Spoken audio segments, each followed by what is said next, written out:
Hi everyone, good morning. I'm Jess Watermeyer from the African Wildlife Conservation Fund, and today I want to present some research of ours which was recently published, which looks at really interesting breeding behavior in African wild dogs, and that is the occurrence of multiple litters.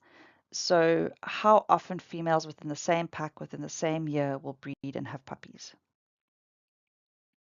So African wild dogs are considered obligate cooperative breeders, and cooperative breeding generally is a rare trait. It occurs in less than 1% of mammals. And there are two theories essentially at what drives cooperative breeding. The first is kin selection. So that's essentially by helping family members or those related to you, you help yourself. And group augmentation, which simply put in wild dog speak, the bigger the pack, the better their chance of survival. Now, it was long believed that only the alpha pair in wild dog packs would reproduce. That thinking has since shifted, and in fact, there's studies dating back to the 1980s where subordinate litters were recorded and multiple litters were recorded. But to this day, why multiple litters happen, how often they happen, what drives them, is still poorly understood in African wild dogs. Now, I think we all know African wild dogs are interesting. They're always doing what they're not supposed to. They're always surprising us. And again, they are the perfect case study for looking at these sorts of reproductive dynamics in a species. Why does this research matter? Well, it's interesting from an evolutionary biology perspective, but also because African wild dogs are an endangered species, the more we understand about their breeding behavior, the more we understand about their breeding dynamics, the more we can build that into our management and our conservation plans and how we approach the long-term protection of the species. So this research was conducted in the Savi Valley Conservancy, which is in the southeastern lowveld of Zim. And you can see from the map insert, you can see where Zim is within the context of Africa, and then Savi Valley Conservancy is in that southeast corner of the country. Now, the African Wildlife Conservation Fund has been monitoring and protecting African wild dogs in Savi Valley for more than a decade, close to 20 years now. And so we have really comprehensive monitoring project in place, a very effective scout unit, and long-term and robust data. And because of that, we are provided with these opportunities for these sorts of unique observations and studies. So some of the core questions which we look to address and unpack through this research was how common are multiple litters? What factors might influence subordinate breeding? Did birth order, so whether puppies were born first or second within the litter, affect pup survival? And was pup survival different when you looked at multiple litter packs versus, I suppose, your more ordinary single litter packs? And then did any ecological or environmental conditions influence survival and breeding? And for that, we looked at temperature, rainfall, and prey estimates throughout the years. So we drew on a comprehensive data set. It spanned 14 years, and the data outputs from that, which fed into our GLMs, were 49 wild dog packs that were monitored, 130 breeding events, 173 litters were produced, and 131 den sites were observed and monitored. So just to give you a background on how the data was collected, within Savi Valley, as I said, we've got our comprehensive monitoring project.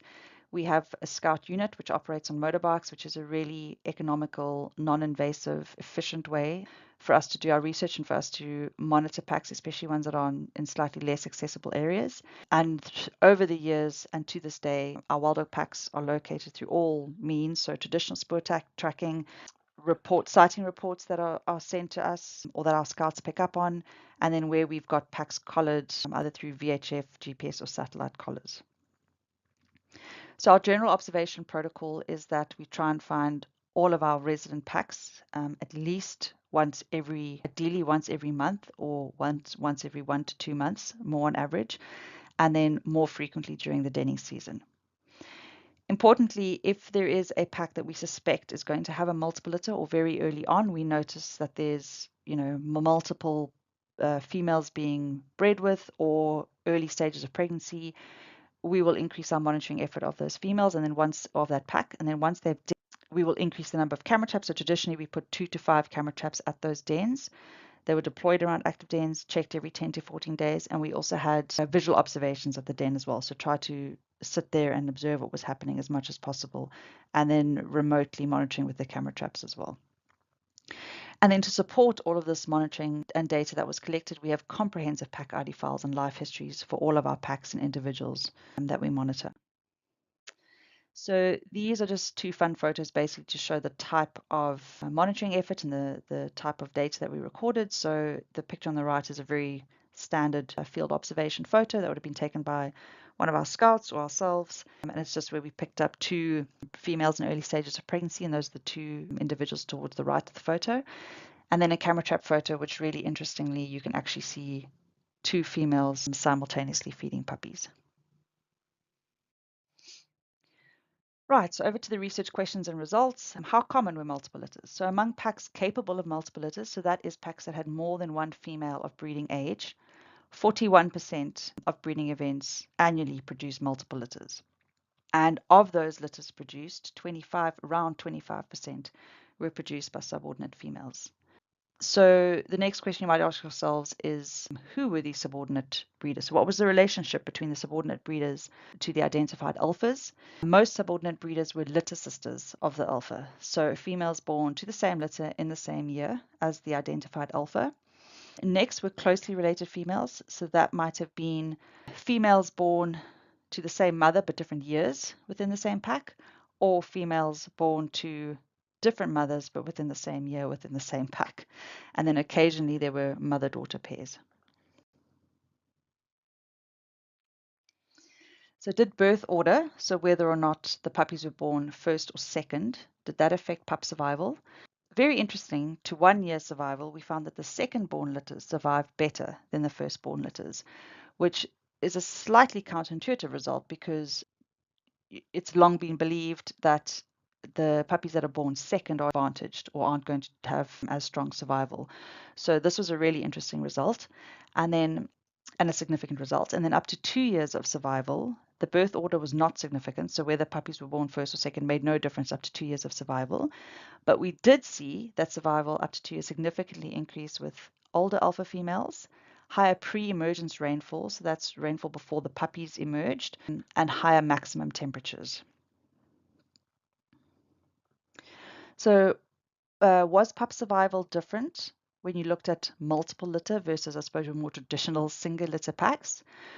To 1 year of survival, we saw no difference, but survival did increase significantly with pack size, which I think is quite an intuitive result. We know that puppies have a better chance with bigger African wild dog packs. Interestingly, up to 2 year survival, pups from multiple litter packs survive better than those from single litter packs. And this was also a significant result. So when we looked at environmental conditions and ecological conditions, how did that influence survival and breeding patterns? Well, we can circle back to what I've said previously, where we saw that up to 2 years of survival, that was significantly increased with higher pre-emergence rainfall, higher maximum temperatures. The same when we looked at litters across multiple versus single litter packs, we also saw significant statistical support for improved survival with pre-emergence rainfall. And again, better survival with larger packs. So in terms of what factors may have led to multiple litters, strong predictors that came out from our research were younger packs. So younger packs were more likely to have multiple litters, and packs that had more subordinate females were likely to have more multiple litters. So our take on this is newly formed packs are likely to have weaker dominance hierarchies. So what we did observe a lot is that where you've got packs where you've got not an established hierarchy and you've still got, so in early and younger packs, you've still got the individuals trying to sort out their hierarchy, we saw a higher occurrence of multiple litters. This could also be linked to the reduced reproductive suppression. You know, there is that if you've got an established alpha female, then she suppresses the reproduction of subordinate females. So lacking when you don't have that established alpha yet, that might fall away, and then you've got this possibility of more multiple litters. With more subordinate females, potentially stronger relatedness, improved reproduction and resulting in improved reproductive tolerance. And then one of the takeaways from this as well is that from our data set at least, it looks like social structure has more of an important role to play than environmental or ecological conditions in whether or not multiple litters occur. Right, so over to conclusions. As I've said, social structure rather than environmental factors seems to be the bigger driver of the occurrence of multiple litters from our study. We can see from the study that cooperative breeding in wild dogs it's complex, it's context dependent, and subordinate breeding is actually more common than we've previously thought. Kin selection was strongly supported. We saw that from the results. And, in spite of, obviously, with this sort of breeding behavior, there is a lot of potential for competition. You often hear about wild dogs stealing other puppies, alphas eating beta females' puppies. We didn't observe a lot of that in of confirmed cases. We only had infanticide 2% recorded cases, and pup stealing or adoption was only 14% across all of our observed packs. And then this group augmentation or is maintaining pack integrity has come through as really strong and important as well. Again, reinforcing that idea of larger packs have higher survival. And ultimately, this research we think is just a really valued addition to understanding African wild dog breeding behavior, biology, and its conservation relevance. Right, so to wrap up, I would just like to thank all my co-authors and everyone who was part of preparing the presentation, the publication of the manuscript. It is available in the Journal of Zoology. It's open access. And finally, just to thank our partners who, we work with in ZIM, Savi Valley Conservancy, Research Council of Zimbabwe, and Zimbabwe Parks and Wildlife Management Authority. Right. Thank you. Thanks for listening.